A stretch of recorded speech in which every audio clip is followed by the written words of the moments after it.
Wire and things that carry current. Things that carry current are called conductors. They have good continuity, meaning current will flow through them. They have atoms with free electrons. Good conductors have very little resistance. Water is said to be a good conductor. However, pure water is not a good conductor. Regular, unfiltered, untreated water has microscopic metals and minerals that help conduct the electricity.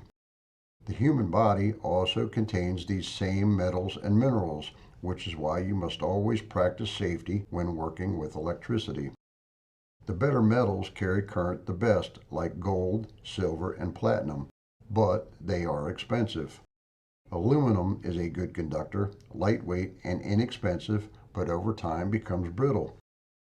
Power transmission lines on poles are steel reinforced aluminum.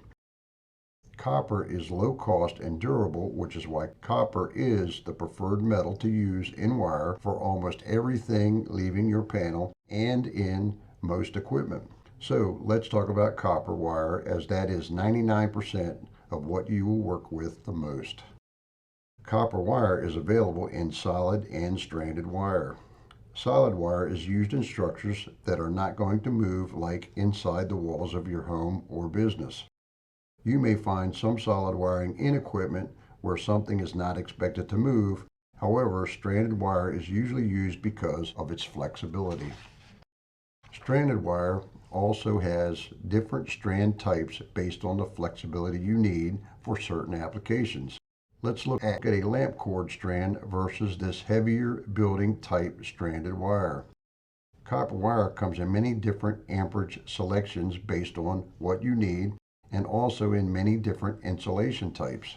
All wire, regardless of the type, will pass current. However, it's rated for an amperage at a given temperature.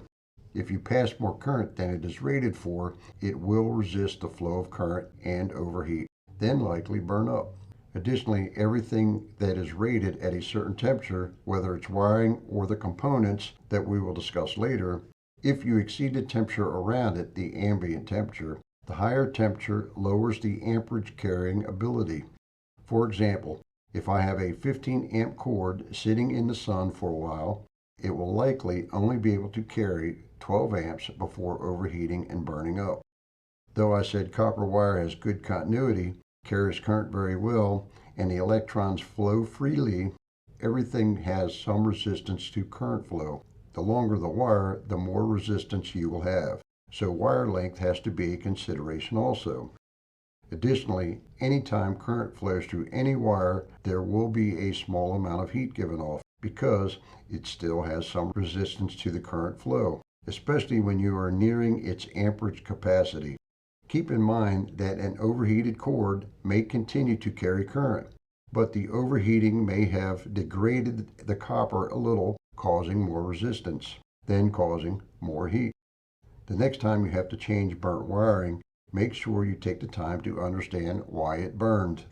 Not having a good solid connection in a connector will cause resistance, thus causing heat, which leads to more resistance.